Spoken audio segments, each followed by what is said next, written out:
इसी मसले पर आज बातचीत होगी कि सैम पित्रोदा ने ये क्यों कहा। अब उन्होंने इस्तीफा दे दिया है ओवरसीज़ कांग्रेस से, लेकिन वो अपना काम कर गए। आप बोल, कमान से निकला हुआ तीर वापस नहीं आता, जुबान से निकली हुई बात वापस नहीं आती, और उसके अलग अलग रिपरकशंस होते हैं। इसी में चर्चा होगी। हमारे साथ कांग्रेस की प्रवक्ता रितु चौधरी, भारतीय जनता पार्टी के प्रवक्ता शिवम त्यागी, वरिष्ठ पत्रकार सतीश जी, हर्षवर्धन जी और प्रेम कुमार जी हमारे साथ हैं। आप सबका सर बहुत बहुत स्वागत है। दो इश्यूज हैं, मिक्सअप मत करिएगा, एक एक पे अलग अलग बात करिए। ये जो रितु जी आपसे सवाल, सैम पित्रोदा जी क्यों ऐसा बयान दिए, क्या ज़रूरत थी उनको, और इतना रेसिस्ट बयान कि आप क्या उपमाएं दे रहे हैं सबको कि स्वयं जो है आपकी कांग्रेस को उससे किनारा करना पड़ा। देखिए, सैम पित्रोदा ने जो बयान दिया वो पूरी तरह से उनका निजी बयान था। जैसे ही उनका बयान आया वैसे ही कांग्रेस ऑफिशियल्स ने ये बात बिल्कुल क्लियर कर दी कि इसका कांग्रेस पार्टी से कोई लेना देना नहीं है। और इस बात का जो सबूत है वो ये है कि कांग्रेस पार्टी ने हमेशा से दलितों की, पिछड़ों की, मजदूर किसानों की, वंचितों की हमेशा से बात रखी है।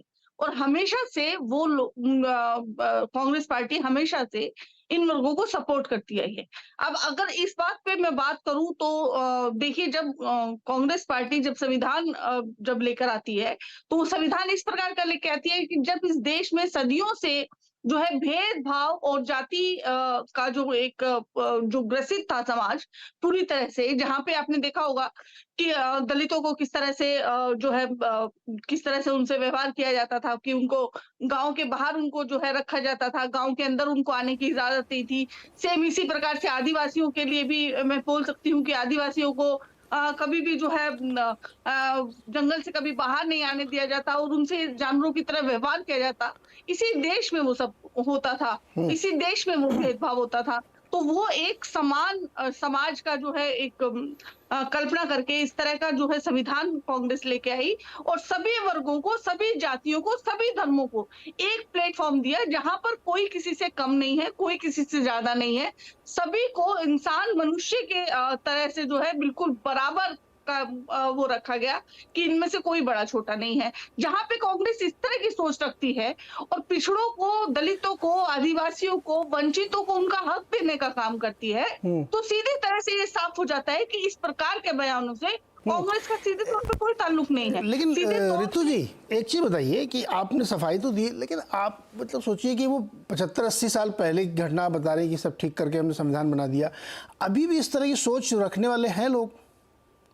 इससे पहले ही उन्होंने कहा था दिल्ली दंगों में हुआ तो हुआ, वही है ना ये। फिर वेल्थ डिस्ट्रीब्यूशन का फार्मूला बता रहे थे अमेरिका वाला, अब लो 3 दिन बाद ये कर दिया। तो आपने फिलॉसफिकली ठीक नहीं किया अपनी पार्टी को, सोच अभी वही है लोगों की, बीच बीच में आके ऐसा बोल देते हैं। नहीं, देखिए, इस प्रकार की जिस सोच की आप बात कर रहे हैं वो आपको प्रत्येक पार्टी में मिल जाएंगे। अगर मैं बात करूं, अगर हम कहें कि भाजपा की बात करें तो तो भाजपा आप मानते हैं कि आपकी पार्टी में ऐसी सोच वाले लोग हैं, सैम पित्रोदा उसी में से एक है? देखिए, ये मैं पहले भी साफ कर चुकी हूँ कि कांग्रेस पार्टी का इस बयान से कोई लेना देना नहीं। बाकी किसी की निजी सोच पर हमारा कोई अधिकार नहीं है।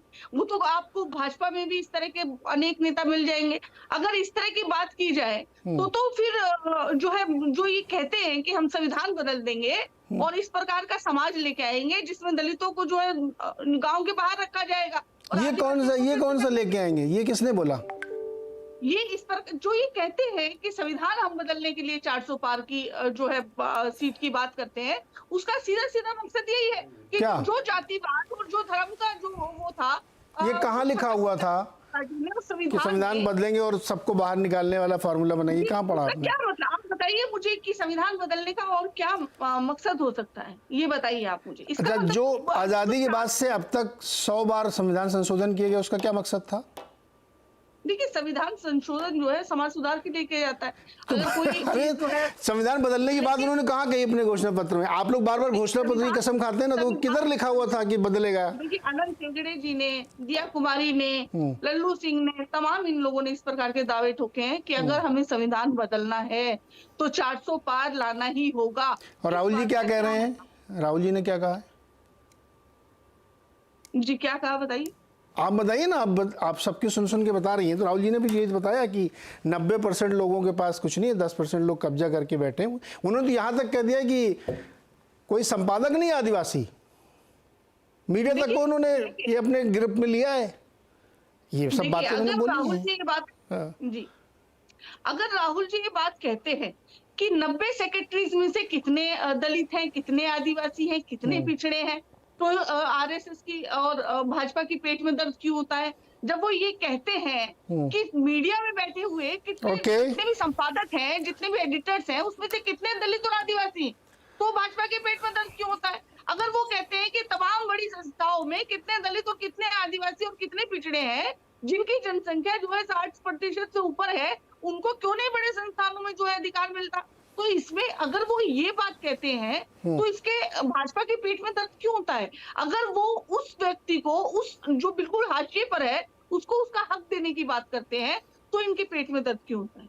वो तो समानता की बात। अच्छा, एक और बता दीजिए, फिर मैं इनसे जवाब लेता हूँ। राहुल जी ने यह भी कहा कि सारे वाइस चांसलर जो भर्ती किए जा रहे हैं पिछले 10 सालों में, सब आरएसएस के लोग हैं और जिनको कुछ आता जाता नहीं है।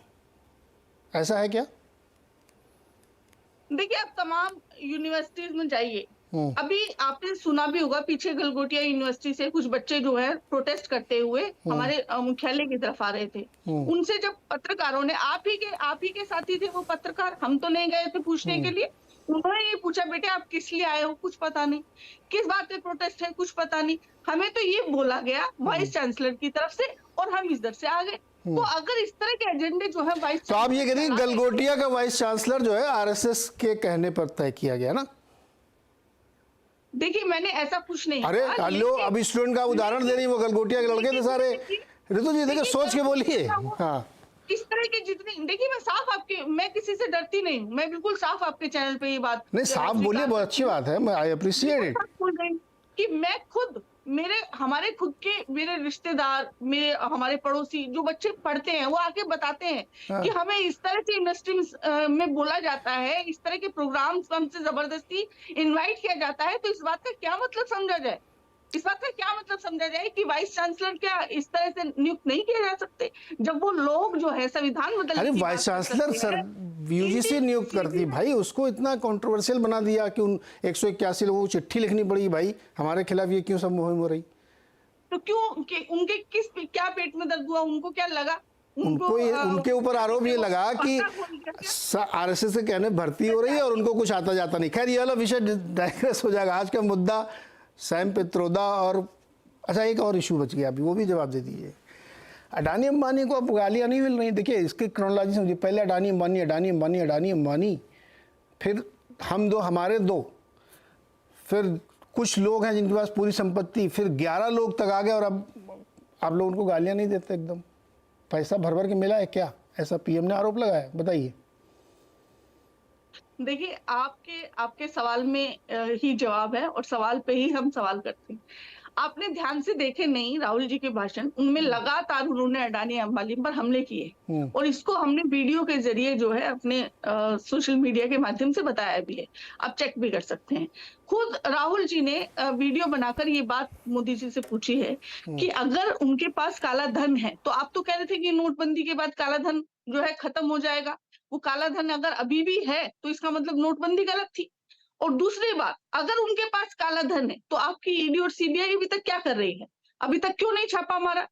और जो वो कह रहे हैं कि 4 ट्रक भर के जो है पैसा आया, तो इसका मतलब इतना पैसा है कि 4 ट्रक भर के जो है भाजपा के ऑफिस में आता रहा होगा, तभी तो मोदी जी को पता है। अच्छा ऋतु जी, बीच में एक दौर ऐसा भी था, कि राहुल जी ने अंबानी जी का नाम लेना बंद कर दिया था, फिर केवल अडानी जी को निपटा रहे थे। एक बचा था, 2 में से फिर एक ही बचे थे।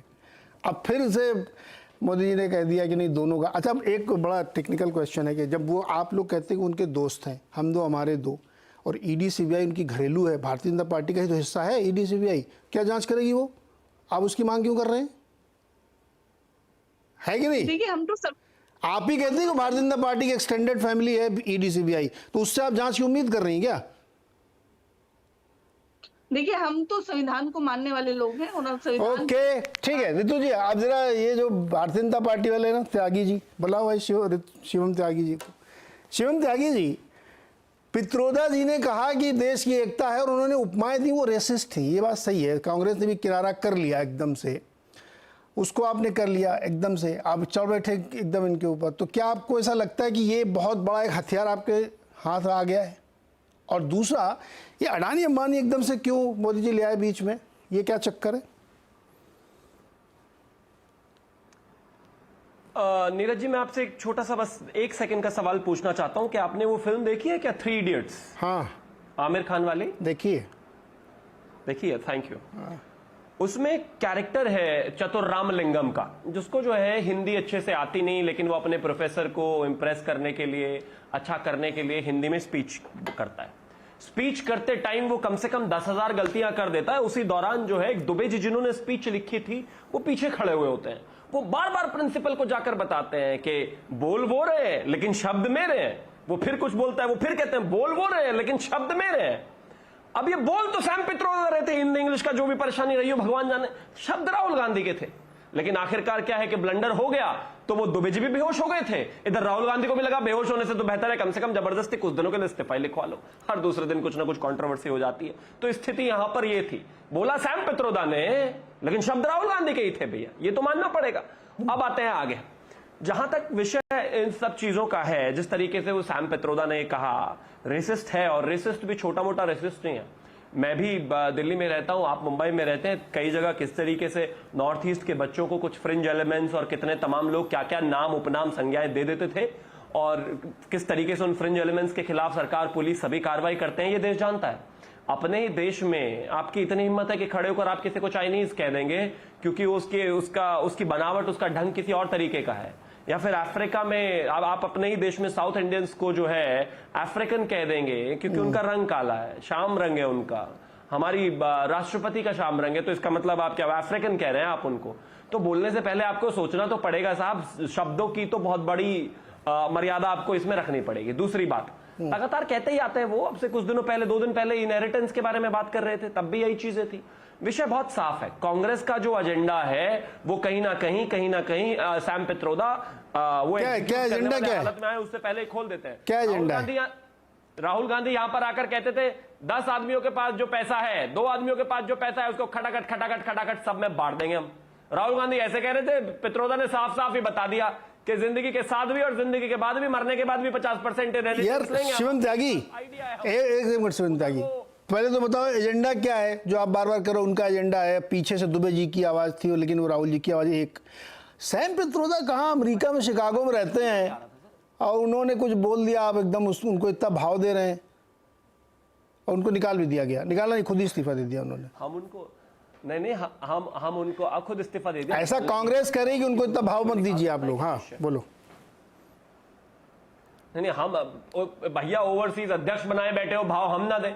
ऐसा हो सकता है क्या भाई? ओवरसीज अध्यक्ष अब उन्होंने अपना इस्तीफा दे दिया, अगर इतना ही कुछ था तो निकाल देते, भाव अपने आप ही नहीं मिलना था। रेलेवेंट है वो आदमी, इसीलिए तो आप निकाल नहीं रहे थे। अब जगह लगा के चारों तरफ से पूरे देश में से आपके खिलाफ आवाजें उठने लगी, ट्विटर पर आप ट्रोल होने लगे, देश का हर एक व्यक्ति कहने लगा कि आप रंग भेद टिप्पणी, नस्ल भेद टिप्पणियां कर रहे हैं, तो आपको निकालना पड़ गया। और निकाला तो अब भी नहीं, वो उन्होंने इस्तीफा दे दिया। तो भैया साफ बात है, तो रेलेवेंस तो देनी पड़ेगी क्योंकि आप ही के ओवरसीज अध्यक्ष थे, भाजपा के नहीं थे। अब सोच लीजिए भाजपा का अध्यक्ष ऐसे कह देता तो एजेंडा लेवल का मच जाता और क्या क्या बातें। एजेंडा बताओ, एजेंडा साफ है। हाँ। इस देश को तोड़ना है, इस देश को तोड़ना है। पहले धर्म के आधार पर तोड़ो, बात ना बने तो जाति के आधार पर तोड़ो, बात ना बने तो फिर जो है फाइनेंशियल इनइक्वालिटीज के नाम पर तोड़ो, बात ना बने तो उनको किसी को बता दो आप भैया वो जो है अफ्रीकन है, किसी को बता दो चाइनीज है, किसी को, मुझे तो गोरा बताया, मैं गोरा कहीं से दिखता हूं क्या? बताइए, मेरा भी काला ही। फुल स्क्रीन पे दिखाओ जरा। इसके नाम पर तोड़ो, लेकिन अल्टीमेटली देश को तोड़ना है। शिवम, अरे शिवम यार, गोरे दिख तो रहे हो तुम। तो हाँ, स्क्रीन पर तो देखिए सर, गोरे दिख तो रहे हो यार, ये मत करो। गोरे दिख रहे हो। ऐसा गोरा नहीं, मेरे घर में तो, मेरे घर में मैं सबसे काला हूं, ये काला होता है, तो गोरा भैया वो यूरोपियन वाला जो होता है वो, उसकी बात की उन्होंने। चलो जब पक्के रंग के मान लिया, ओके। उत्तर प्रदेश से ही आपको भी यूरोपियन कह दिया, बताइए। नहीं, मैं पश्चिम में हूँ, साफ है, अरबी हूँ। पहले धर्म के नाम पे जाते, हाँ नहीं, अभी आप उधर हैं, लेकिन है तो आप यहीं के ना।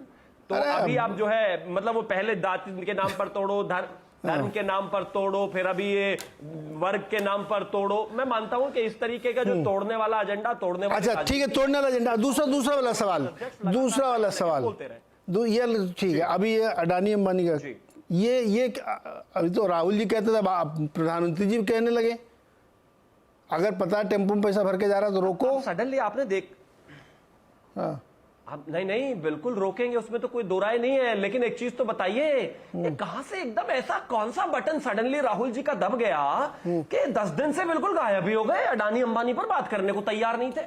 हम पिछले दिनों में कहते रहे कि भाई इतनी जगह पर आप उनसे काम कर रहे हैं, इतनी जगह पर उन्होंने टेंडर्स दिए हैं, अब तेलंगाना में आपने उनको काम करने को जगह दी है, इसके अलावा राजस्थान में जब अशोक गहलोत दी थे तब उन्होंने काम करने के लिए दिया, ब्रिज बनाने के लिए ममता बनर्जी ने दिया, हम इस तरह का जवाब मांगते थे। पिछले 10 दिन से पता नहीं ऐसा कौन सा बटन दब गया राहुल गांधी जी का कि वो अडानी अंबानी भूल ही गए थे। तो आज आदरणीय प्रधानमंत्री जी ने याद दिलाया कि भैया क्या हुआ, पैसे आ गए क्या? बोल तो नहीं रहे। जब प्रधानमंत्री जी ने बोला तो मतलब वो एक मिनट शिवम, आप मतलब ये है कि प्रधानमंत्री जी उकसा रहे हैं कि आप गाली दीजिए इनको, ये माना जाए? हाँ नहीं, हम तो सवाल पूछ रहे हैं कि गाली क्यों बंद करी? 15 दिन में सडनली वो एकदम जादू करके सब कुछ कैसे भूल गए? क्या हुआ, कहां चले गए अडानी अंबानी? मुझे लग रहा है पैसे आ गए। हम तो आशंका जता नहीं सकते, राजनीति में है। जी ऋतु जी आ रहा हूं, एक महीने से लगातार कोई सवाल जवाब ही नहीं है। रुको ऋतु जी के पास। हाँ ऋतु जी बताइए। फिर तो अगर शिवम की बात अगर मानी जाए, फिर तो इसका मतलब ये है कि इतने 10 साल से जो चुप थे, तो इसका मतलब ट्रक भर के पैसा आ रहा था क्या, इसलिए चुप थे क्या मोदी जी? अब ट्रक भर के पैसा आना बंद हो गया है, दोस्ती टूट गई, अंबानी अडानी ने फोन उठाने बंद कर दिए, जो अचानक से स्टेज से अंबानी अडानी का नाम लेने लगे क्या? ये बात है क्या? सडनली क्या हुआ भाई? सडनली क्या इतना आश्चर्य हो गया मुझे तो अचानक से कि क्या नरेंद्र मोदी जी स्टेज से अडानी अंबानी का नाम ले दिया? अरे बाप रे, इसका मतलब तो तुम्हारा जो पैसा जो ट्रकों में भर भर के आ रहा था, इसका मतलब वो बंद हो गया क्या? तभी तो एकदम से नाम ले दिया। तो मुझे लगता है कि फोन कर रहे हो मोदी जी, फोन नहीं उठाया अडानी अंबानी ने। जी छोटा जवाब, छोटा ऋतु लंबा हो रहा है, छोटा जवाब, उसके बाद मेहमानों के पास जाऊंगा। शिवम बताओ। देखिए बस एक ही चीज, आज कांग्रेस प्रवक्ता ने अपनी पार्टी को पूरे तरीके से एक्सपोज कर दिया। ये आरोप तो इन्होंने हम पर भी कभी नहीं लगाया था कि ट्रक भर के पैसा आता है। ये यही कहते थे कि हम अडानी अंबानी को पैसा कमवाते हैं, लेकिन आज ऋतु जी बता रही है कि कांग्रेस ऑफिस में ट्रक में भर के अंबानी का पैसा आया था। इस बात को कांग्रेस प्रवक्ता ने तस्दीक कर दिया। बस इसी बात को कंसिडरेशन में ले लिया जाए, यही तो मोदी जी कह रहे थे। ट्रक भर के पैसा आता है, तो इसका मतलब आपके आ रहा होगा 10 साल से ना पैसा, ट्रक भर के पैसा आ रहा था, तभी आप लोग बोल नहीं रहे थे। अच्छा यार भाई एक मिनट, अब आप लोग अच्छा खासा 17-18 मिनट हो चुके दोनों लोगों के, 19 मिनट। अब थोड़ा दूसरे मेहमानों के पास चले। बॉन्ड देखो, बॉन्ड से पहले तो टेम्पो जाता था, किधर जाता था मुझे नहीं पता, लेकिन जाता तो रहा होगा, ऐसा तो मान के चलना चाहिए। वरिष्ठ पत्रकार हर्षवर्धन त्रिपाठी जी, क्या सैम पित्रोदा ने अपना काम कर दिया है? अब आप लोग लड़ते रहो, टीवी डिबेट करते रहो, हमने तो इस्तीफा दे दिया, अपना काम कर दिया हमने, मणिशंकर मूवमेंट हो गया, ऐसा आपको लगता है क्या? नीरज जी, सबसे पहले तो ये कि एक तो बड़ा अच्छा है, अब ये देश जरा तय कर लेगा कि क्या राम और रामनवमी ये इस देश की सारी जो मुद्दे हैं उनमें बाधा है। क्या ये हनुमान जी की बात करना, हनुमान जी की पूजा करना, ये इस देश की विविधता में बाधा है? और जब सत्यनारायण गंगाराम पित्रोदा जी ने त्यागपत्र दे दिया है तो एक बात और तय हो गई कि इसका मतलब जो इनहेरिटेंस टैक्स, वेल्थ डिस्ट्रीब्यूशन और ये रामनवमी ये सब बातें कर रहे थे, तब तक कांग्रेस को कोई दिक्कत नहीं थी। ये थोड़ा सा नस्ल भेदी टिप्पणी उनकी ज्यादा खतरनाक हो गई, या कहें कि उसको वो नहीं पचा पाए, लेकिन बाकी पे कांग्रेस सहमत थी, इसीलिए उस वक्त उनसे त्यागपत्र नहीं लिया गया। जब उन्होंने हुआ सो हुआ कहा था तब भी उनसे त्यागपत्र नहीं लिया गया। और सत्यनारायण गंगाराम पित्रोदा जी को ठीक से समझना चाहिए, ये इंडियन ओवरसीज कांग्रेस के चेयरमैन भर नहीं थे, ये राजीव गांधी के मित्र हैं, सोनिया जी के सुख दुख के साथी हैं, राहुल गांधी के मेंटोर हैं, जिसको फ्रेंड, फिलोसफर एंड गाइड कहा जाता है, वो है। इन्हीं सत्यनारायण गंगाराम जी के साथ विदेश के कई विश्वविद्यालयों, कई प्रेस कॉन्फ्रेंस में घूम घूम कर राहुल जी को चाइना मॉडल और भारत के मॉडल में तुलना करने की जरूरत आन पड़ी। इन्हीं के साथ संगत में जाकर राहुल गांधी कहते हैं कि भारत वो ऐसा थोड़ी ना है कोई नेशन है, ये तो यूनियन ऑफ स्टेट्स है। वो यूरोप के यूनियन ऑफ नेशन से इसको जोड़कर देखने लगे। यही सत्यनारायण गंगाराम है जिनके साथ राहुल गांधी घूमकर कहते थे कि भारत में लोकतंत्र खत्म हो गया है, कहां हो यूरोप और अमेरिका वालों, इतना बेखबर क्यों हो। यही सत्यनारायण गंगाराम। तो उन्होंने त्यागपत्र दे दिया, लेकिन आज की कांग्रेस की, जो राहुल गांधी की कांग्रेस है, उसकी रीति नीति क्या है उसको स्पष्ट कर दिया है। अभी देश की जनता को तय करना है, देश की जनता इसको देखे, समझे और उसके आधार पर तय करे। ये कोई एक बयान भर नहीं है। देखिए, मैं फिर से कह रहा हूं कि एक बयान भर ये समझना, ये बिल्कुल कोई ऐसी, जिसको हम कहते हैं कि कम से कम हम लोगों को तो ये नहीं समझना चाहिए। ये बयान भर नहीं है, ये उनके मन में जो उनके थॉट प्रोसेस का हिस्सा है, जो उसको बौद्धिक बैठते हैं कांग्रेस को, तो क्या क्या चर्चा करते हैं, किस तरह से देश को आगे ले जाना है। जो राहुल गांधी लगातार अभी अराजकता की बात कर रहे हैं कि सब इनसे लेंगे उनसे लेंगे और सब में बांट देंगे, कुछ उस तरह वाला अंदाज करते हैं। कोई उनके पास आइडिया नहीं है, कोई देश को आगे ले जाने का विजन नहीं, लेकिन वो कहते हैं सबसे लेंगे और बांट देंगे, सबको खटाखट पैसे डाल देंगे। तो रीति नीति का मसला है वो, और स्पष्ट हुई है, निश्चित तौर पर चुनाव का मुद्दा बनेगा। सतीश जी, ये इंडिया, आइडिया ऑफ इंडिया या डेमोक्रेसी के लिए राम मंदिर खतरा है क्या?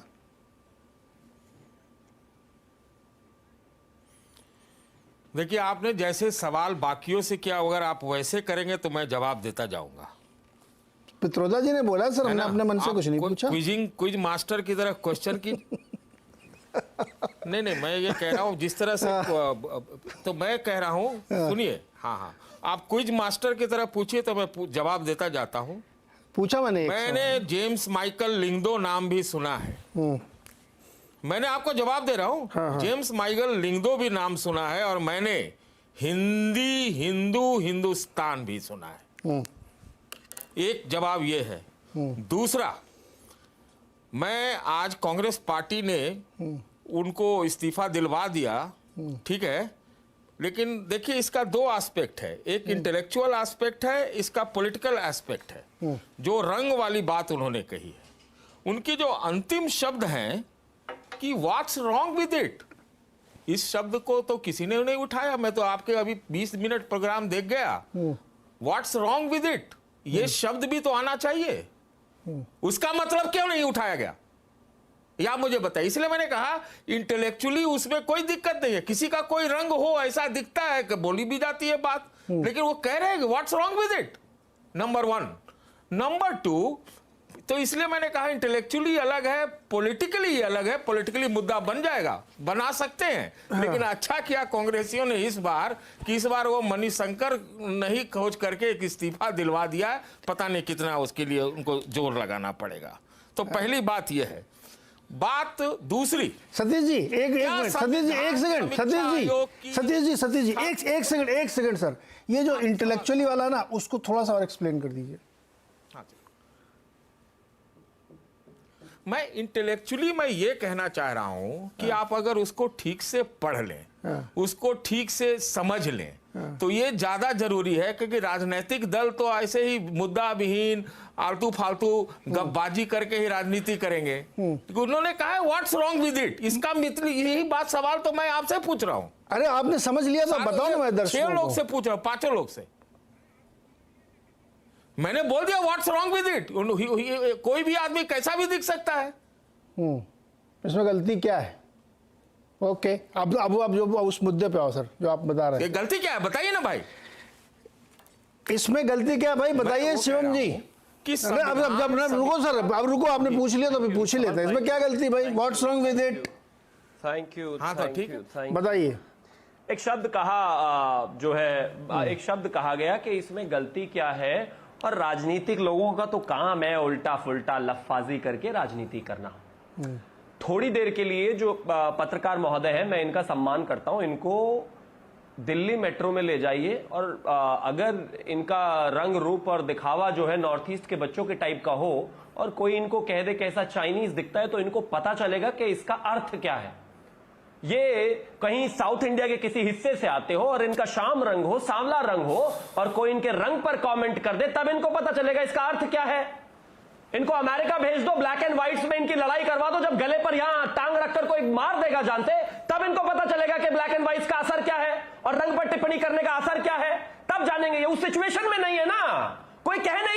उसका कोई अर्थ ही नहीं है। क्या फर्क पड़ता है इस बात से? हुआ तो हुआ, क्या फर्क पड़ता है जी? What's wrong in it? कोई रॉन्ग इन इट नहीं है भाई, यहां आ जाइए। फिर वही बात है, नाम तो जो पुराना वाला था उससे बदल के सैम पित्रोदा कर लिया, व्हाट्स रॉन्ग इन इट? कोई फर्क नहीं पड़ता। मैं मानता हूं कि जो लोग इस सिचुएशन से निकलते हैं, इसमें जाते हैं, उनसे पूछिए फर्क ओके, आप सतीश जी के पास। को हिंदुस्तान में कोई चाइनीज कह रहा हो, फ्रेंच एलिमेंट, और इस बात को कहते को क्या फर्क पड़ता है, तब पता होगा जब आप उस सिचुएशन में होंगे। जी सतीश जी।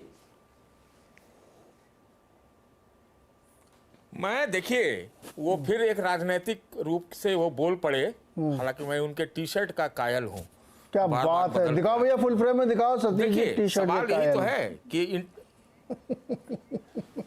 अच्छा सर सुनो, इंटेलेक्चुअली मैं इसलिए ना बोला कि वो अगर सैम, अरे शिवम रुको, सुनिए हाँ। सुनिए, अरे एक रुको यार, वो लगाइए आप, उनको दिखाइएगा। सैम पित्रोदा ने अगर ये कहा होता कि ये जी नॉर्थ ईस्ट वालों का या कोई भी बोले तो बहुत भद्दा या एकदम गैर कानूनी और आपराधिक वाला है कि भाई उनके नाक चपटे होते हैं, इनके आंख टेढ़े होते हैं, ये रंग खराब है, ये तो उन्होंने बोला नहीं है।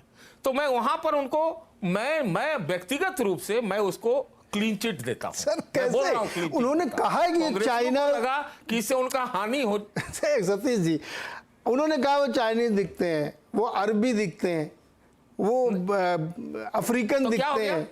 अरे तो क्या हो गया? अब बताया तो भी शिवम ने। सतीश जी अच्छा एक, हाँ तो क्या हो गया नीरज जी? इसमें बताया सर क्या हो मैं भी गया? तो किसी तरह का दिखता होगा, मैं भी तो किसी प्रकार का दिखता होगा। इसमें एक मिनट सर, सतीश जी रुको ना एक मिनट। फिर ये हम अगर सतीश जी, सतीश जी, हाँ भाई रुको, क्या सत्यम प्रियम, ये तो सुना होगा आपने। किसी व्यक्ति को, अब मैं वो शब्द बोलूं नहीं तो भी तो लोग मुझे ट्रोल करके मेरे खिलाफ मुकदमा कर देंगे। अगर कोई व्यक्ति मोटा जा रहा है, मैं उसको मोटा भैंसा बोल दूं तो मेरे खिलाफ मुकदमा हो जाएगा, मैं जेल चला जाऊंगा। बॉडी शेमिंग नहीं कर सकते आप, जबकि वो फैक्ट है। अरे ये मतलब नहीं है भाई। और वो क्या कह रहे हैं फिर, वो क्या कह रहे हैं? आप अफ्रीकी दिखते इसका क्या मतलब बताइए? आप चाइनीज दिखते इसका क्या मतलब? देखिए सत्य बोलिए, लेकिन प्रिय सत्य बोलिए। बाकी पर आपको दिखते नहीं हो रही, आपको अफ्रीका पर दिक्कत हो रही है।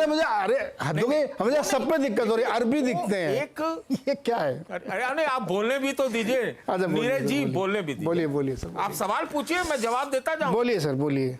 नहीं आप सवाल पूछिए तो मैं जवाब। अरे पूछ तो लिया यही कि इसमें दिक्कत है सर, ये अप्रिय सत्य है बोल रहे हैं आप। हो सकता है कि कोई उस तरह का कलर वाला हो, हमको पर उसको वैसा क्यों बोलेंगे? कोई दिक्कत नहीं। हाँ। हमको इस बयान में व्यक्तिगत नहीं बोले, हमको इस बयान में व्यक्तिगत रूप से कोई दिक्कत नहीं है ना? जिसको दिक्कत है वो समझे, जो जिसको दिक्कत हुई उसने समझ लिया, वो हमसे कोई मतलब नहीं है। हम सवाल ये पूछना चाहते हैं यहाँ पर कि भाई हिंदी, हिंदू, हिंदुस्तान, क्या इंडिया यही है? दूसरी सवाल, क्या संविधान की समीक्षा के लिए आयोग अटल बिहारी वाजपेयी जी ने नहीं बिठाया था? सवाल का जवाब दीजिए। मैं उसको इस तरह से नहीं देखता हूं। देखिए आप विरासत टैक्स के ऊपर जो है कैसे, अरे इस चुनाव का तो ये खासियत है कि कोई मुद्दा एक दो दिन से ज्यादा कोई ठहर ही नहीं रहा है। अच्छा वो अडानी अंबानी वाला बताओ ना सर। बदल दे रहे हैं सतीश जी, अडानी अंबानी वाला हो रहा है, पते नहीं चल रहा। सतीश जी अडानी अंबानी, आप आपसे पूछते तब ना मैं। अरे पूछ रहा हूँ मैं, राहुल जी ने अडानी अंबानी को टारगेट करना क्यों बंद कर दिया? देखिए नहीं किया है, पहली बात तो नहीं किया है। और कभी भी एक बात मैं आपको बताऊं, मैं आज थोड़ा वकीली भी कर रहा हूं, अडानी अंबानी को तो राहुल गांधी कोई अटैक ही नहीं करते। आप लोग गलत समझते हैं। वो कहते हैं प्रधानमंत्री को कि आपकी नीतियां कुछ ऐसी हैं कि धन का ध्रुवीकरण हो रहा है, आपकी पॉलिसी जैसी। नहीं सतीश जी प्लीज सर, सतीश जी नहीं, अरे सतीश जी नहीं मैं नहीं सुनूंगा ना सर, क्योंकि आप प्लीज, मैं क्षमा के साथ करूँ, आप गलत कह रहे हैं सर। इसी चैनल पे बैठ के बोलते हैं कि सारे एयरपोर्ट उनको दे दिए अपने दोस्तों को, डायरेक्ट अटैक करते हैं अडानी अंबानी पे। क्या बात कर रहे हैं आप? डायरेक्ट अटैक करते हैं सर, ये तो मत बोलिए कम से कम। दोस्तों को, अरे अडानी अंबानी को अटैक थोड़ी करते हैं, और किसको अटैक करते हैं? अरे हद हो गई। तो मैं फर्क तो आज क्यों नहीं कर रहे हैं? आज क्यों नहीं कर रहे हैं अटैक? गलत या सही? आज क्यों नहीं कर रहे हैं अटैक? गलत नहीं, जजमेंट पे मैं जा ही नहीं रहा हूं। गलत या सही मैं नहीं कह रहा हूं, मैं भी नहीं कह रहा हूं, लेकिन अटैक जो है, हाँ जजमेंट पे तो मैं भी नहीं जा रहा हूं। वैल्यू की वो सही है गलत, वो एक अलग डिबेट है। आज अटैक नहीं कर रहे हैं, ऐसा उन्होंने आरोप लगाया। और ये तो महसूस हम लोगों ने भी किया कि हमारे मालिक अंबानी जी को छोड़ दिया था उन्होंने, अब अडानी जी टारगेट में थे। अरे मैं 150 भाषण सुना हूं तो हर बार तो ही बोलते हो। ओके, अब प्रेम जी के पास चलते हैं। अब तो बहन भी कर रही है। अब बहन ने तो आज जवाब भी दिया है। प्रेम जी, दोनों पे से टिप्पणी आपकी चाहिए, सैम पित्रोदा पर और ये अडानी अंबानी पर। जी जी, शुक्रिया। देखिए, इसको हम यहाँ से शुरू करते हैं कि आम लोगों के बीच में जाइए, सैम पित्रोदा का नाम पूछिए और नरेंद्र मोदी जी का नाम पूछिए, तो लोग किसको पहचानेंगे? नरेंद्र मोदी को पहचानेंगे। सैम पित्रोदा को आम लोग जान रहे हैं क्या, पहचान रहे हैं क्या? नहीं पहचान रहे। तो बात सही कि इंटेलेक्चुअल बात जो सतीश सर कह रहे थे कि एक पक्ष इंटेलेक्चुअलिटी का है, तो उस डिबेट में पढ़ने का वक्त अभी राजनीति के समय जब चुनाव हो रहा है नहीं है। इसीलिए कांग्रेस ने पल्ला झाड़ा कि अभी इस पर हमको बात ही नहीं करनी है, हमें इसलिए इस्तीफा दिया भी नहीं। अभी स्पष्टीकरण आप ही चला रहे हैं कि इस्तीफा मांगा नहीं गया है, उन्होंने दिया है। ऐसा उन्होंने ट्वीट करके बताया सर, इसलिए हमने चला, हम फैक्ट पे रहते हैं, सिर्फ अपने मन से कुछ नहीं। उन्होंने हिंदी अंग्रेजी दोनों में लिखा है कि उन्होंने इस्तीफा अपने मन से दिया है, अपने मन से। ये अंडरलाइन कर रहा हूं मैं, आप बताइए। तो उसी बात को तो मैं बता रहा हूं, आपका ही फैक्ट पब्लिक के सामने इंटेंसिफाई कर रहा हूं। आप लिख रहे हैं, मैं जुबान से बोल रहा हूं। बोलिए। तो ये समझिए। तो उसके बाद है कि पॉलिटिकली अब ये जो मुद्दा है, भाई नरेंद्र मोदी जी ने जो बोला, उन्होंने कबूल, एक तो लगातार झूठ बोला, उसकी एक अगली कड़ी झूठ को बढ़ाया। क्या बढ़ाया बताता हूं। फिर उन्होंने कुछ कबूल किया, दो बातें कबूल की है, एक अंबानी अडानी से संबंधित, एक पॉलिटिकली भी। लेकिन पहले जो झूठ बोला उसको समझिए। झूठ उन्होंने बोला कि राहुल गांधी बोल ही नहीं रहे हैं अंबानी अडानी के खिलाफ। एक तो कांग्रेस ने पूरा उसका प्रमाण दिया कि अप्रैल से लेकर के अभी तक 103 बार अडानी के नाम और 30 बार अंबानी के नाम लिए हैं। फिर तारीख के साथ इस महीने भी, अभी 7-8 तारीख है, 5 बयान डाल दिए कि देखिए 2 तारीख, 3 तारीख, 5 तारीख, 7 तारीख सब हमने बयान दिए। तो सफेद झूठ बोला प्रधानमंत्री जी ने, जारी रखा है झूठ बोलना, एक बात। दूसरी बात यह है कि उन्होंने कबूल किया कि देश में काला धन है। उन्होंने कबूल किया कि अंबानी अडानी के पास भी काला धन है और हम कुछ नहीं कर पा रहे, ये भी कबूल किया। उन्होंने कबूल किया कि ये काला धन राहुल गांधी के पास जा रहा है, लेकिन हम कुछ नहीं कर पा रहे हैं। इतनी बेबस सरकार, ये इस बात को भी उन्होंने कबूल किया। इसके अलावा एक बात और कबूल की, 3 चरण के चुनाव संपन्न हो जाने के बाद आज जनता से वोट मांगने के लिए उनके पास मुद्दे नहीं रहे, तो अपने मित्रों को ही झोंक दिया पॉलिटिकली माइलेज लेने के लिए। जो उनके फ्रेंड, क्रोनी कैपिटलिज्म के करीबी मित्र थे, उनको दांव पर लगा दिया। चुनाव में हार का इससे बड़ा प्रमाण, हार की आशंका का इससे बड़ा और कोई प्रमाण नहीं हो सकता। ये 3 बातें मैं साफ साफ देख रहा हूं और मैंने बताया ये हिट विकेट है। ये वो छक्का मारना चाहते थे राहुल गांधी के नाम पर, उन्होंने अपनी गिल्लियां उड़ा ली अपने ही बैट से। ये हिट विकेट किया है उन्होंने। जी हर्षवर्धन, इस पर आपने टिप्पणी नहीं की कि ये अडानी अंबानी को क्यों मोदी जी ने ऐसा बोला कि राहुल गांधी इनको टारगेट क्यों नहीं कर रहे हैं? देखिए नीरज जी, मुझे लगता है कि चुनाव में कब किस वक्त क्या करना है ये बड़ा महत्वपूर्ण होता है। अगर कोई भी नेता सही समय पर कर ले, ऐसा तो है नहीं, किसी के पास कोई वीक पॉइंट नहीं होते हैं, किसी के पास स्ट्रांग पॉइंट नहीं होते हैं। अब राहुल गांधी पिछले कुछ समय में, अब उसकी वजह तो वही बता सकते हैं। अब अंबानी अडानी, अच्छा पहले तो मैं बहुत स्पष्टता से कह दूं, मैं निजी तौर पर बहुत स्पष्टता से मानता हूं कि अंबानी अडानी इस देश के वेल्थ क्रिएटर हैं। जो भी उनको गाली दे रहा है, जो भी उनके खिलाफ गलत कह रहा है, वो इस देश का दुश्मन है। एकदम स्पष्टता से मैं कहता हूं। उसके साथ दूसरी लाइन भी जोड़ दूं, अंबानी अडानी हो या कोई भी हो, अगर कोई गलत कर रहा है, इस देश के कानून के खिलाफ काम कर रहा है, तो देश की एजेंसियां, हमारा संविधान इतना सक्षम है कि उनके खिलाफ कार्रवाई कर सकता है। ये 2 बातें जरूरी थी संदर्भ के साथ जोड़ने के। अब जरा आप सोचिए, जिस समय राहुल गांधी दोनों देश के बड़े उद्योगपतियों को गाली दे रहे थे, उस वक्त भी क्या हो रहा था? उस वक्त भी राहुल गांधी की वो प्रेस कॉन्फ्रेंस याद करिए। मैं संदर्भ के साथ ध्यान दिलाता हूं। अच्छा होता कि आज वो प्रेस कॉन्फ्रेंस भी आप चला देते, अगर संभव हो तो उसको जरा दिखाइए। राहुल जी बैठे हुए थे, उनके एक तरफ कौन बैठा था? अशोक गहलोत। दूसरी तरफ कौन बैठा था? भूपेश बघेल। दोनों तब मुख्यमंत्री हुआ करते थे राजस्थान और छत्तीसगढ़। पत्रकार ने सवाल पूछ लिया, क्या करिएगा इन दोनों का? इन दोनों के यहां तो अडानी जी आ रहे हैं। अब चलिए, वो दोनों तो पूर्व हो गए, मुख्यमंत्री रहे नहीं। ईश्वर ने उनको जो कहें कि राजनीति में, लोकतंत्र में जो आप भ्रम फैलाते हैं उसका शिकार वो खुद हो गए। एक सरकार बनी तेलंगाना में, और तेलंगाना के मुख्यमंत्री रेवंत रेड्डी दूसरे ही दिन गौतम अडानी जी के साथ, उनके पुत्र के साथ बढ़िया फोटो खिंचाई, 12,500 करोड़ का समझौता हो गया। एक तरह से फिर अडानी जी के सामने नतमस्तक हो गए। अब देश का कोई ऐसा हिस्सा तो है नहीं जहां अंबानी अडानी काम नहीं कर रहे, और करना ही चाहिए। हमारे देश की कंपनियां इतनी बड़ी हो कि दुनिया के हर हिस्से में काम करें, हम तो ये चाहेंगे, हमारे लिए तो गर्व की बात है। अब सवाल ये है कि रेवंत रेड्डी, अगर गौतम अडानी इस तरह से समझौते हो रहे हैं, तो क्या आपको लगता है कि रेवंत रेड्डी ने नहीं कहा होगा? जी, शरद पवार अगर गौतम अडानी से मिलते हैं तो आपको लगता है कि नहीं कहा होगा? टोन डाउन करना होता है। आपको ध्यान में होगा, जिस तरह से वसूली होती है, जो ब्लैकमेलिंग होती है, किसी को डरा धमका के पैसा वसूलना होता है, सामान्य सी बाजार में भी प्रोटेक्शन मनी चलती है, राजनेता भी उस तरह का व्यवहार करते हैं। अब ये कांग्रेस पार्टी को इसका जवाब देना है कि वो क्यों, और अब वो बता रहे हैं ना कि हमने इस तारीख को दिया, इस तारीख को दिया, लेकिन उनकी सेंट्रल थीम में कहां है, कहां चला गया वो? जो वहां से बात शुरू होती थी वहीं खत्म होती थी। तो प्रधानमंत्री ने जानबूझकर ये किया है कि देश के लोगों को पता चले कि ये कैसे 5 साल ये मुद्दे भटकाते रहे और अभी क्या करना। ओके, छोटा सा एक ब्रेक, और ब्रेक के बाद वापस आके इस चर्चा को आगे बढ़ाते हैं।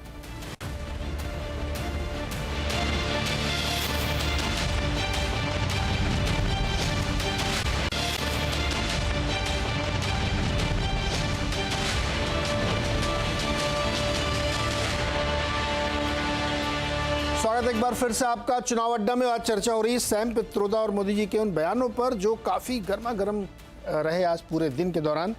विशेष निवेदन कि मेरे पास सिर्फ 10 मिनट और 2-2 मिनट आप सबके हैं, तो मैं शुरू करता हूँ रितु जी से। रितु जी बताइए। देखिए, अभी जो है हर्षवर्धन त्रिपाठी जी ने, हालांकि पत्रकार है, बहुत सम्मानित हैं, लेकिन क्या होता है ना, भाजपा के घोषित प्रवक्ता बनने का सफर ही ऐसा है कि उसमें सब लोग अपनी इंटेग्रिटी जो है वो खो देते हैं। तो इन्होंने बोला कि राहुल जी ने यूनियन ऑफ स्टेट्स बोला, तो जो भारतीय संविधान का आर्टिकल 1 क्या कहता है कि भारत को भविष्य में किस प्रकार से पुकारा जाएगा। आर्टिकल 1 कहता है कि Bharat, that is India, shall be the union of states. तो वो संविधान बोलता है यूनियन ऑफ स्टेट्स, और वही राहुल जी ने बोला। तो इसमें गलत क्या बोला? संवैधानिक भाषा अगर आपको समझ में नहीं आती है तो उसमें उनका कसूर नहीं।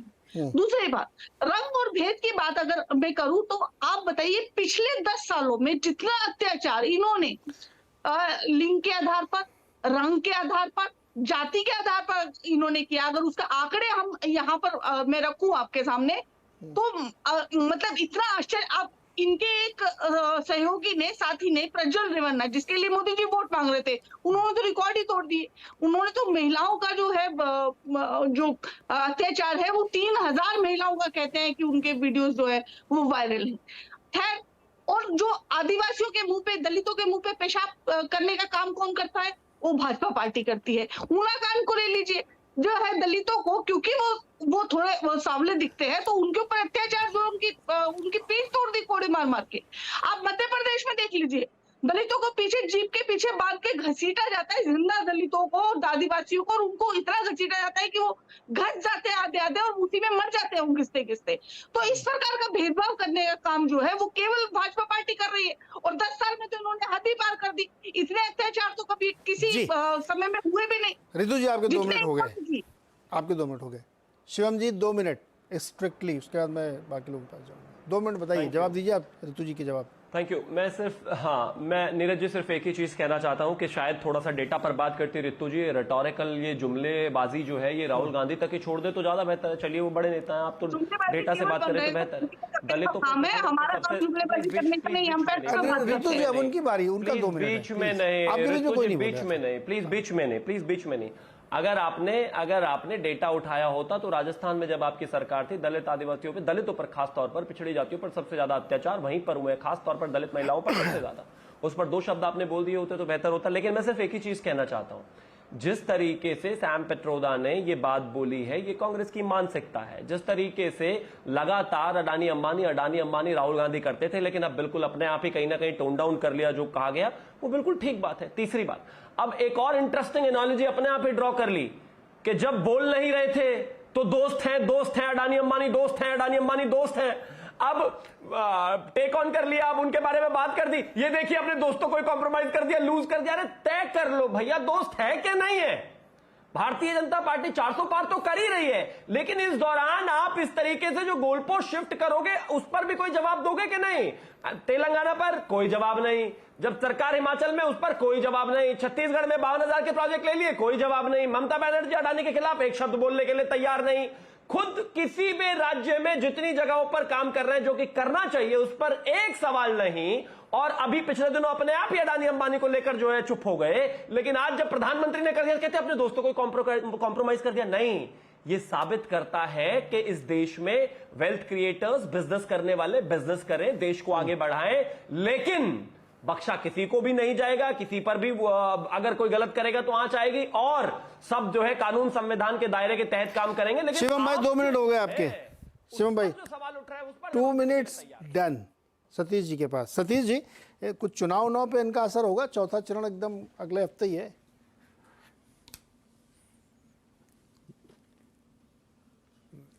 अरे हम ये क्या बताएं, वो तो दोनों पार्टियों से पूछिए। मैं सिर्फ इतना कहना चाहता हूं, असर तो होगा, क्योंकि जब राजनीतिक, सुनिए ना, राजनीतिक दल जो है, जिस तरह से मैंने कहा ना कि शिफ्ट हो रहा है, हर दिन एक नया मुद्दा, हर दिन एक नया मुद्दा, कोई एक कंटिन्यूटी में कोई मुद्दा है नहीं। क्योंकि मुझे क्या लगता है, मैं एक बात में, आप भले मुझे पक्षपाती कहेंगे, लेकिन मैं इतना जरूर कहता हूं, मैं व्यक्तिगत राय मेरी है कि मैं इस बात का समर्थक हूं कि अडानी भी रहे, अंबानी भी रहे, लेकिन इसके साथ जो 90% लोग हैं इस देश का, और जो 73% जो गरीब, मतलब ओबीसी वगैरह वगैरह हैं, उसके लिए सरकार की आर्थिक सामाजिक नीतियों में जो भी सरकार आवे, उसको बदलाव करना पड़ेगा। क्योंकि 100 साल में इनइक्वालिटी सबसे ऊपर है, और 45 साल में बेरोजगारी सबसे ऊपर है। और ये भी कहें कि अंग्रेजों के जमाने में 40 में जो स्टैटिस्टिक्स थी, उससे भी अभी, मतलब उससे भी ज्यादा कुछ एक जो है ये इनइक्वालिटी में है। और एक बात और कहना चाहूंगा, इसका मतलब मैं कतई नहीं कहता कि सब भारतीय जनता पार्टी की सरकार ने कर दी। जो पिछली सरकारें थी उसका भी है इसमें दोष, कि भाई वो तो कह रहा है, चिदम्बरम कह रहे हैं कि अब लिबरलाइजेशन में परिवर्तन की आवश्यकता है।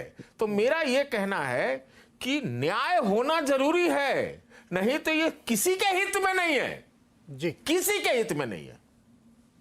ओके, हर्षवर्धन जी 2 मिनट आपके। सर, आप चाहे तो ऋतु जी का जवाब दे सकते हैं, या कुछ और भी बात बता सकते हैं कि चुनाव पे असर होगा, क्या होगा, बताइए। ऋतु जी का क्या जवाब देना है? ऋतु जी प्रवक्ता हैं, वो पार्टी से बंधी हुई हैं, और उनका ज्ञान है कि गलगोटिया में केंद्र सरकार वो रखवाती है, संघ रखवाता है, तो इसलिए इतना ज्ञानी है वो प्रवक्ता, तो उनको मैं कुछ नहीं कहूंगा, क्योंकि गलगोटिया तो न केंद्रीय विश्वविद्यालय है न सरकारी विश्वविद्यालय है, वो तो जो उसका मालिक होगा वो रखता होगा। खैर, ये सब होता है, ये प्रवक्ताओं की मुश्किल होती है अपनी। दूसरा, अगर 70-75 साल में कांग्रेस प्रवक्ताओं को बस यही सूझता है कि किसी पत्रकार को बोलें कि अच्छा आप भाजपा के घोषित अघोषित प्रवक्ता हो गए, तो इससे समझ में आता है कि तर्क तथ्य उनके पास नहीं। लेकिन मूल बात जो है, क्या राहुल गांधी अब उस ट्रैप में फंस गए हैं जो वो झूठ बोल बोल कर देश में अराजकता फैलाने की कोशिश करते थे, अब वो उनके ऊपर आ गया है? सबसे बड़ा सवाल अब यही। और क्या जिस राम मंदिर को लेकर अलग अलग तरह के बयान कांग्रेस पार्टी, उनकी सहयोगी पार्टी, और अभी तो वो क्या नाम है, वो एक और चाचा जी हैं ना, वो राम गोपाल यादव जी, उन्होंने जो बोल दिया कि वो तो थोड़ा अभी कुछ अच्छे से बना होना नहीं है, जाने क्या क्या राम मंदिर के बारे में बोल दिया। तो ये दिखा रहा है कि विपक्ष इस देश की संस्कृति विरासत को कैसे देखता है एक तरफ, दूसरी तरफ वेल्थ क्रिएटर्स जो हैं, जो सचमुच इस देश की महंगाई, गरीबी, बेरोजगारी की जब बात करते हैं तो उसको दूर करने में उनका भी योगदान है। और हाँ, ये बिल्कुल होना चाहिए कि बहुत ज्यादा धन किसी एक के पास न रहे, किसी के पास न, लेकिन क्या गूगल बड़ा हो, माइक्रोसॉफ्ट बड़ा हो, फेसबुक बड़ा हो, दुनिया की बड़ी बड़ी कंपनियां आए तब तक ठीक है, एप्पल बड़ा हो, हमारे अंबानी अडानी बड़े होने लगे तो अराजकता फैला दो इन कंपनियों ओके हर्ष, मैं विदेशी साजिश है क्या? विदेश भाई, अरे हर्षवर्धन जी, हो गया। हो रहा है, ये भी सवाल खड़ा हो। 10 सेकंड आपको मैंने कम दिया, मैंने चोरी कर लिया, मैं मेरे को कुछ बोलना है इसलिए। पहले प्रेम जी 2 मिनट आपके सर। देखिए नीरज जी, वेल्थ क्रिएटर इस देश का कौन है? इस देश की मेहनतकश आवाम, मेहनतकश जनता, मेहनतकश मजदूर, मेहनतकश किसान। वेल्थ क्रिएटर वो लोग हैं, और ये कुछ वेल्थ ऑब्जर्वर होते हैं जिसको हर्षवर्धन जी वेल्थ क्रिएटर बोलते हैं। ये फर्क समझना बहुत जरूरी है। और इस देश में 22 लोग, देखिए अमेरिका मॉडल लाना चाहते हैं कि कुछ लोग मिलियनर बिलियनर हो और वो देश को चलाएं। ये हिंदुस्तान उस रास्ते पर नहीं चलेगा। 22 लोगों के हाथ में 70% की आबादी वाला दौलत नहीं होगा। ये है लड़ाई पूरी। और ऐसा नहीं है कि किसी अडानी अंबानी के खिलाफ कोई संघर्ष है। राहुल गांधी ने भी बहुत बार कहा है, कम्युनिस्ट लोग भी बोला करते थे। ऐसा नहीं है कि इंडिविजुअली किसी के खिलाफ में संघर्ष है।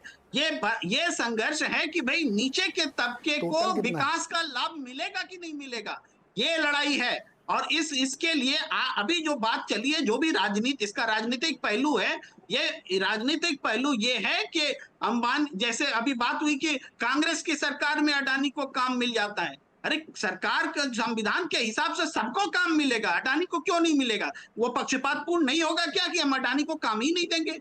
लेकिन अडानी जो गलत करते, अंबानी जो गलत करते, मैं एक नाम पर नहीं जा रहा हूं, ये नाम चूंकि चर्चा में इसलिए मैं नाम बोल रहा हूं, जो लोग भी गलत करते हैं कि गलत इनवॉइस बना लिया जाए, भाई शेल कंपनियां की नहीं क्यों हो, बहुत सारी बातें हैं, उसकी जांच की मांग करना, या फिर एक कुछ ही उद्योगपतियों को सारे लाभ दिए जाए, उसको इस तरह से किया जाए कि सबको, कारोबारियों को फायदा मिले। ये लड़ाई है, ये बात हो रही है। ऐसा नहीं हो सकता कि कोई सरकार बंदिश लगा दे कि हम अडानी को काम नहीं देंगे, हम अंबानी को काम नहीं देंगे, सबको काम देना पड़ेगा। ये कोई आलोचना है जी? ओके, सही तरीके से है। हम सब भारतीय हैं, ये जरूर बता दीजिए। न कोई अरबी है, न चाइनीज है, न अफ्रीकी है, हम सब भारतीय हैं। नहीं, मैं इसमें आप याद कीजिए, स्वामी विवेकानंद जी ने कहा था कि हमें प्राउड है कि इस धरती ने देश के सभी धर्म, सभी जाति के लोगों को अपने आप पनाह दी है।